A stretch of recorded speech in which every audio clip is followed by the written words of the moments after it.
Metadata is extra data about the file stored in the file, and anything you create digitally has automatic metadata.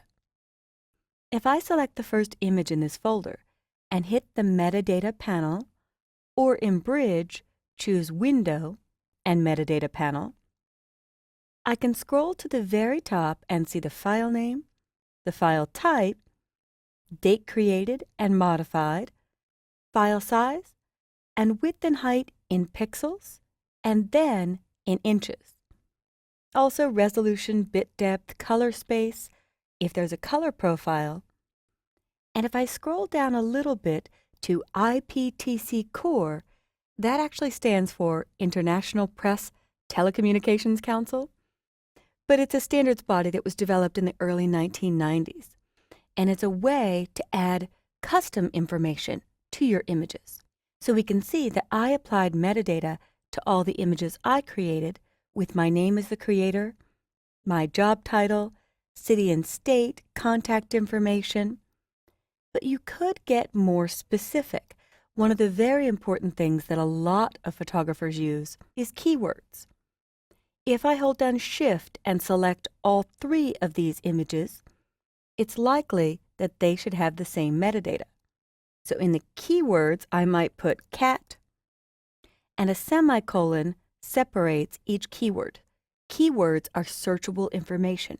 The more images you create, the more important you will find your keywords or your metadata for descriptions becomes. So I'll do cat, maybe kitty,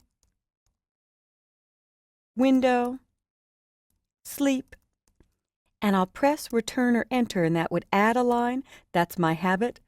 Tab will jump out of that field down to the next field. Or I could click away, and it's going to ask, do you want to apply these metadata changes to all the selected files? Don't show me again, just do it, so I will click Apply. So now if I click away and click back, you can see those keywords are there for all the files. If I scroll a little bit lower, you'll see a copyright notice. And copyright literally means the right to copy or copy an image. Everyone could copy files, but there are protections that you could put in so people can't use your images commercially or without your permission. So the moment I create the image, I have to obtain or give my permission for someone else to use that file. So by putting in the copyright notice of 2013 with my company name, all rights reserved, that gives me protection in case I find somebody uses my image without my permission or commercially to go back to them. In fact, let's take a look at a commercial photographer's shot. With this handsome gentleman, Ryan Sue created the images. He gave me written permission to use it for this video training series, and you guys are allowed to use it to work along with the files, but not commercially. So you'll see he puts his copyright notice on every image that he created. And in fact, I noticed that he put keywords on every image that he created. Metadata can be applied right when you capture an image. If you use Adobe Bridge and File, Get Photos from Camera, directly in the Camera Importer dialog, there's the ability to apply metadata. And you could do simple metadata, like just your name and a copyright year, or you can create a metadata template. So if I take a look here, the basic metadata is creator and copyright, which I put in as myself and the year copyrighted. But if I have an event or a photographer that I want to credit, I build a template for them as the images are coming in. So I'm going to hit cancel, or escape will cancel, and let's take a look at a folder of images that do not have metadata.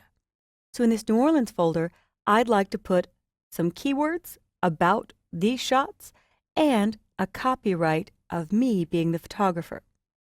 So I will do select all, edit select all, and I will choose Tools, Create Metadata Template.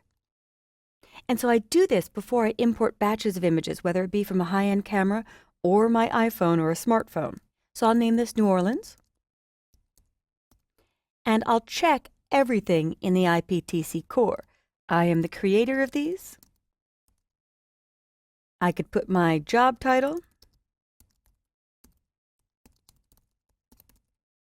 I could put my city, state, zip code if I want, email, phone, and website.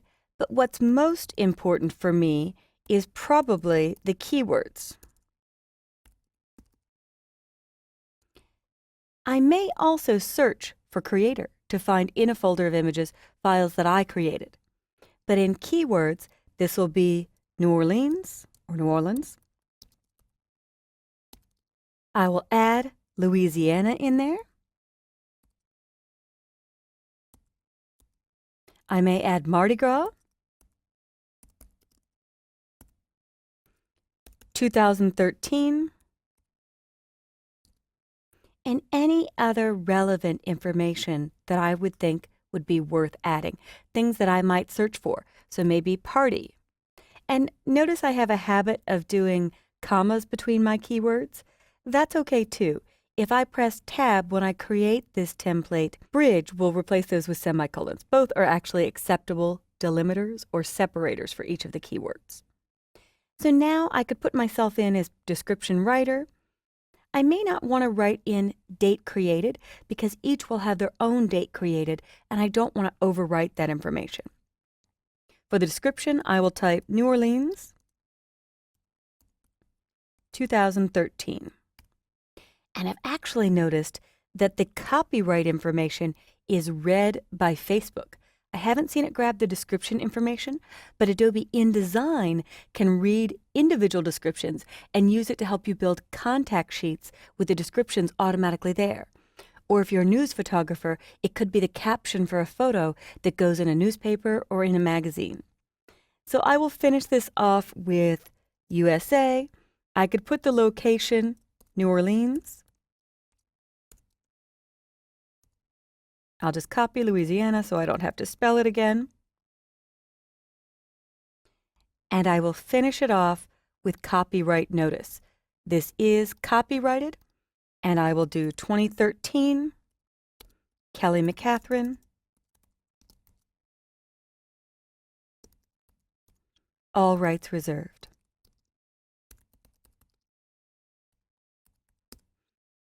And I'll click Save. So I've built the template, but it's not applied yet. So under the Tools menu, I can choose Append Metadata. Append means add it to existing metadata. Replace would wipe out anything there and overwrite it. I just want to append in case I put individual keywords or other information. Keep that on these files. So I will choose New Orleans.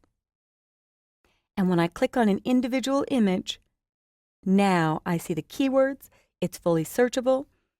And if I come back to the folder of all of my images, I forgot to mention that you can actually tell what device these are created on. So if I go down a little bit further to the camera data, the EXIF, which actually stands for Exchangeable Image File Format, EXIF, I could see that these were created a little bit lower with the Nikon 1 J1. Even a serial number is written in. The flash did not fire. I could see the lens. I could see the metering mode, the white balance setting if it's custom, or in this case, automatic, the focal length. If I select a more high-end shot, I could see this one was taken with the Canon EOS 5D Mark II. Flash did fire. There's the lens. It's on manual exposure. And other details, in fact, details like GPS, the longitude and latitude of where you were when you created it. Photoshop Lightroom will actually plot these locations on the map for you, so you could zoom in and see where you were at the moment. But my Canon does not have GPS built in, so it varies depending on the device. But be aware, your iPhone shots do mark in that GPS information as well. So if I select all of these images which were born on an iPhone, there's latitude, longitude, altitude, timestamp. And that can all be read by Photoshop Lightroom, or you could pop it into Google Maps or any other mapping application and see exactly where every shot was taken. Do start to add metadata to your images. The more images you create, the more important your metadata will become for locating that hidden image that you know you created at one point, but you don't remember where you filed it. Bridge will help you search and find, based on keywords, description, date created, date modified, everything you see in the metadata panel. And it travels with your image even when you share them online. When you download many of these, you'll see the metadata is permanently stored in the file.